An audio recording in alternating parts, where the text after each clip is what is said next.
साथियों नमस्कार, मैं हरिश्चंद्र बर्णवा। एक ब्रेकिंग न्यूज से खबर शुरू करें क्या दोस्तों? जरा आपको बताएं कि आपको पता है या नहीं है। इस समय की बड़ी खबर यह है दोस्तों कि कर्नाटक में सत्तारूढ़ कांग्रेस को झटका लगा है। विधान परिषद में सरकार का विधेयक गिर गया है। जी हां, कांग्रेस सरकार का बहुमत है कर्नाटक में और विधान परिषद में सरकार का विधेयक गिर गया है और वो भी मंदिर से जुड़ा हुआ ये विधेयक है। विधान परिषद में ये विधेयक पास ही नहीं हो पाया।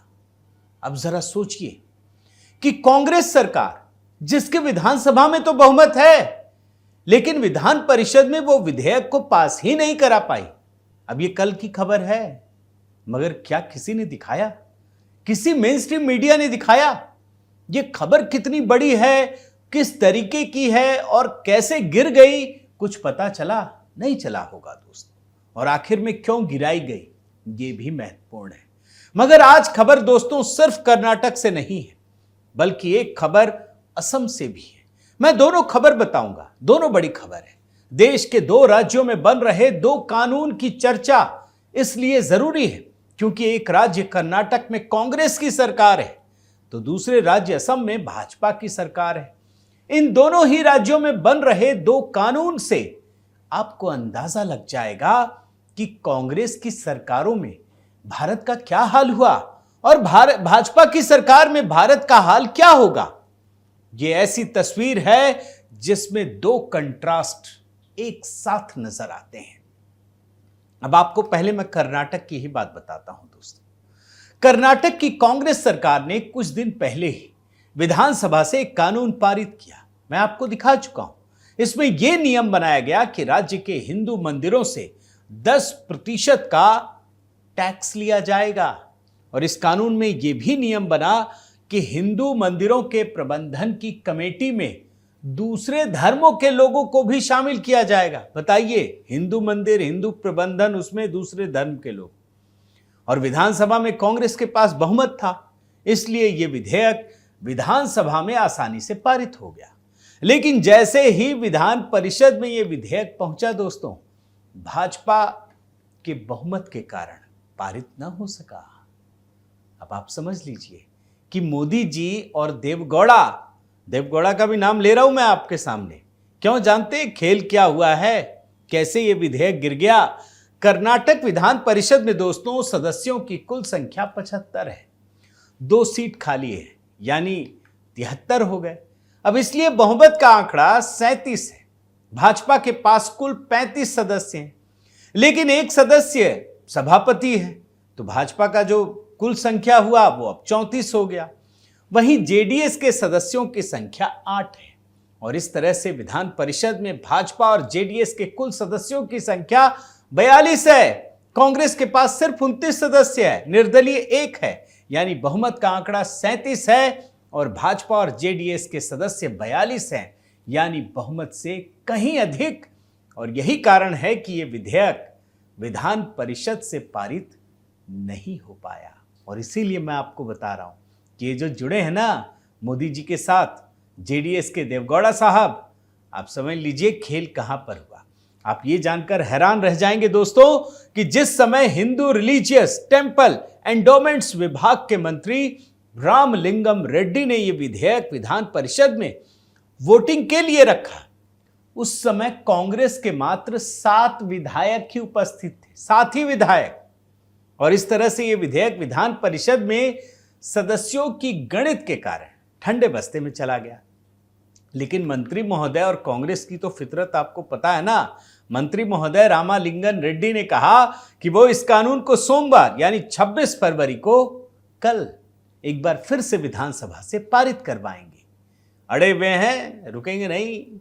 अब विधान परिषद में भाजपा और जेडीएस का तो बहुमत है, लेकिन वहां तो एक बार रोक दिया, लेकिन कांग्रेस सरकार जब इसे एक बार फिर से, बड़े ध्यान से सुनिए, विधानसभा से पारित करा लेगी और उसके बाद विधान परिषद को भेजेगी, तो उसके बाद जानते क्या होगा?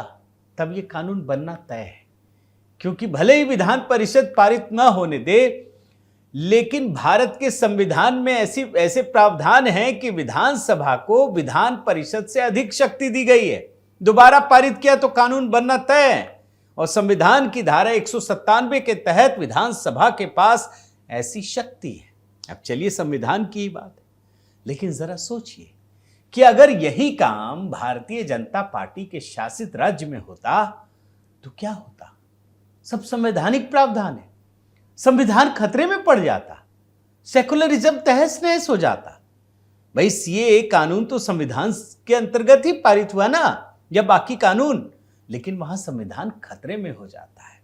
लेकिन कोई बात नहीं दोस्तों, ये खबर बड़ी है क्योंकि यहां आपको कांग्रेस के चरित्र का पता चलता है। क्योंकि कर्नाटक की कांग्रेस सरकार राज्य में सभी धर्मों के लिए एक समान कानून नहीं बना रही है। इस समय कांग्रेस संविधान का ही सहारा लेकर हिंदुओं के मंदिरों पर टैक्स लगा रही है, जबकि गैर हिंदू पूजा स्थलों में से किसी भी तरह का टैक्स नहीं ले रही है। और यह सब संविधान में दी गई शक्तियों के जरिए ही हो रहा है। संविधान से इतर कुछ नहीं हो रहा है। गजब का खेल है। मगर चलिए अब आपको मैं दूसरे राज्य में लेकर आता हूं। भाजपा शासित राज्य असम में यहां सरकार सभी धर्मों के लिए एक कानून, एक समान नागरिक संहिता के लिए कानून बनाने की तैयारी कर रही है। सभी धर्मों के लिए एक समान नागरिक संहिता का कानून बनाने का काम भी, मजेदार चीज बता रहा हूं, भारत के संविधान के ही जरिए हो रहा है। यानी संविधान को कैसे आप लेते हैं देखिए। इस कदम से देश में एक राष्ट्र के रूप में यह देश सशक्त होगा। और इसकी तरफ पहला कदम उठाते हुए असम कैबिनेट ने Muslim marriages and divorce registration act को रद्द करने का फैसला ले लिया है। रद्द करने का। और इस कानून में क्या था? इस कानून के तहत 18 साल से कम उम्र की बालिकाओं के साथ विवाह करने का कानूनी अधिकार मिला हुआ था। बताइए, पूरे देश में अलग कानून, वहां 18, ये हिंदुओं के लिए तो अलग कानून है, वहां भी है। अब इसका राज्य में जमकर दुरुपयोग हो रहा था और बालिकाओं का बड़े पैमाने पर शोषण किया जा रहा था। और जानते हैं ये कानून कब का है?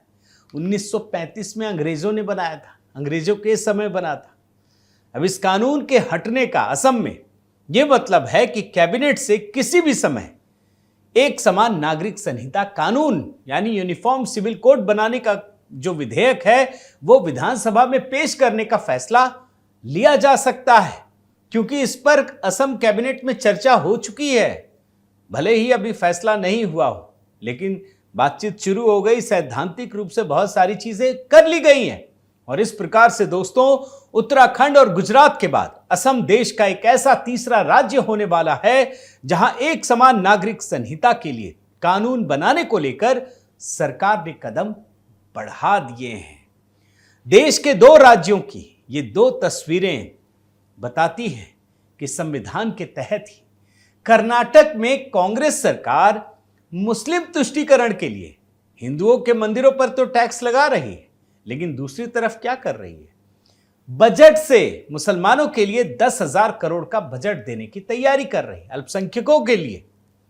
मगर असम में क्या हो रहा है? यहां तो हिंदू हो, मुसलमान हो, ईसाई हो, सबके लिए एक समान नागरिक संहिता कानून बनाने की तैयारी चल रही है।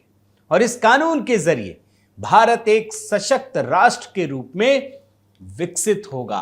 तो कुल मिलाकर साथियों, देश में संविधान की धाराओं का ही सहारा लेकर कांग्रेस ने जम्मू कश्मीर को इसी देश के लिए दशकों तक एक समस्या बना दिया था। संविधान का ही सहारा लेकर, ध्यान रखिए।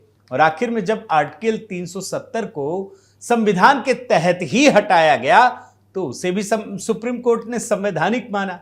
यानी इस पूरी घटना से यह स्पष्ट है कि कांग्रेस और इंडिया अलायंस संविधान का उपयोग राष्ट्र निर्माण के लिए नहीं बल्कि मुस्लिम तुष्टीकरण के लिए करती रही है। और इसीलिए आज लोकसभा चुनाव से पहले कर्नाटक और असम का मॉडल, दो राज्यों का मॉडल लोगों के लिए एक विकल्प की तरह है। क्या चाहते हैं? कौन सा विकल्प चाहते हैं?